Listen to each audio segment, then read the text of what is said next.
Bon, je ferme mon micro pour les 6 prochaines minutes. Ben d'abord, ça va pas bien dans le monde du vaccin. On peut pas dire que Justin Trudeau nous donne de l'espoir.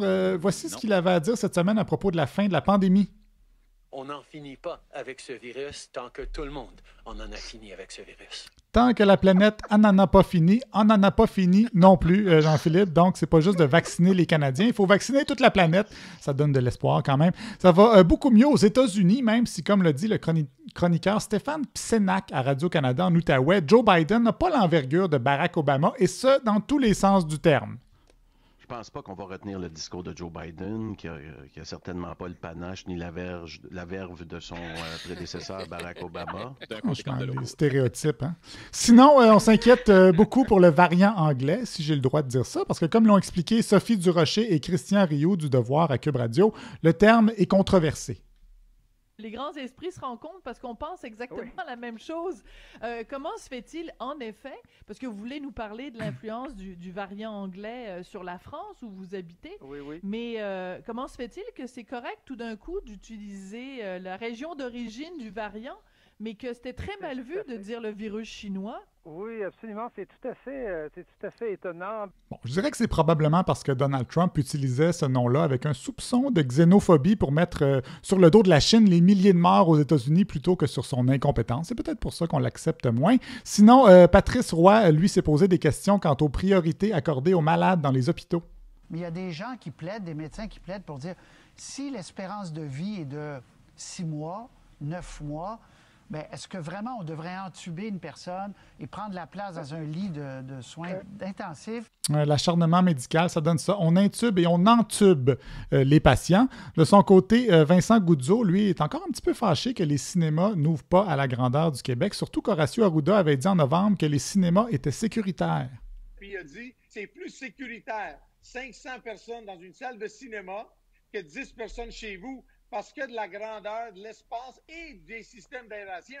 C'est vrai, c'est ça. 3 jours après, le premier ministre nous a fermés. Ouais. Donc, il faut que... pouce m'égale, il disait Symphorien. C'était pas Symphorien qui disait ça. Jamais dit ça. C'est Gilles Latulippe quand même dans le film Pouce, mes pouces égales. Et je crois que votre jardinier Jean-Philippe dit ça aussi quand il parle à vos rosiers. Pouce, mes pouces égales, un film que vous verrez sûrement pas sur la chaîne Nouveau ou comme dirait René Aumirois. Une série qui s'appelle Contre-offre et qui est présentée les mardis sur Nuovo. Imaginez une chaîne entièrement consacrée à Franco Nuovo. Je regarderais ça, moi. On n'a jamais trop de cuir de moto et d'entrevues un peu nonchalantes, mais attachantes dans sa vie. Rénald Duberger, lui, s'est porté un peu à la défense du médecin français Didier Raoult cette semaine, même s'il a fait des erreurs. Il a fait des déclarations à l'emporte-pièce, à mon avis, qui ont été des erreurs puis qui ont été mal interprétées.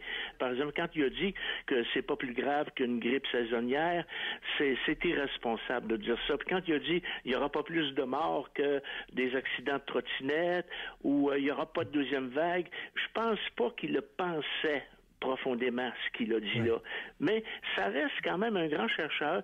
Bref, il a de mauvais diagnostics, de mauvaises prédictions. Son médicament, ça vaut pas de la chenoute, mais il le pensait pas vraiment, donc ça compte pas. Un peu comme votre médecin de famille quand il vous dit que vous avez le cœur d'un homme de 20 ans, Jean-Sébastien. Mais à part ça, il est bien bon, Didier Raoult, tellement que selon l'animateur Danny Hull de Radio X, dans la même conversation, lui, il dit qu'il en faudrait plus des comme lui au Québec.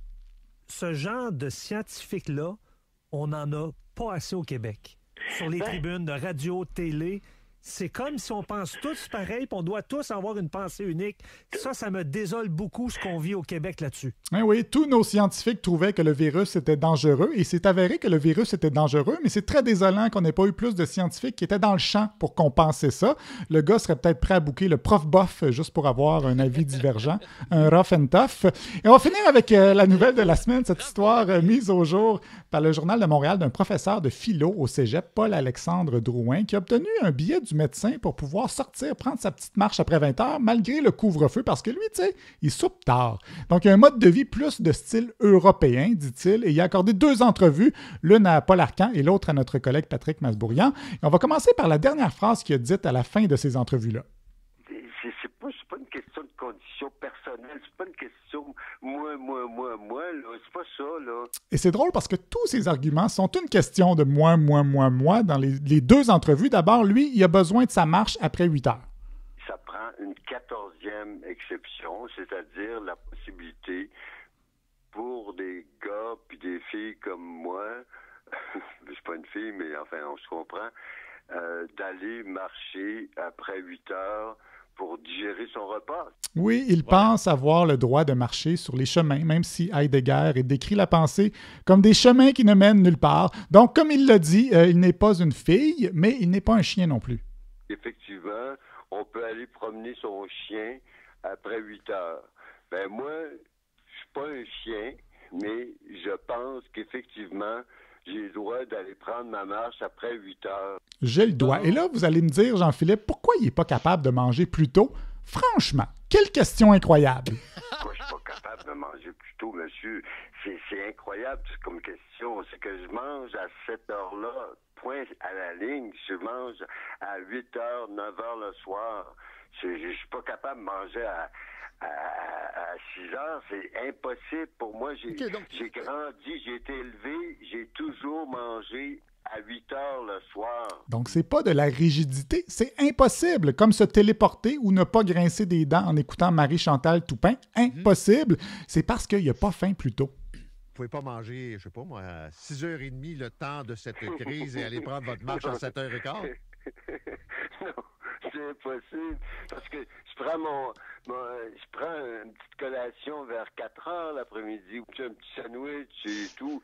Donc, à 16 h, il mange son petit sandwich. Fait qu'il n'y a pas faim à 18 h. Et de toute façon, selon lui, manger à 18 h, c'est un régime qui a fait des millions de morts. J'ai jamais mangé à 6 heures le soir, moi, là.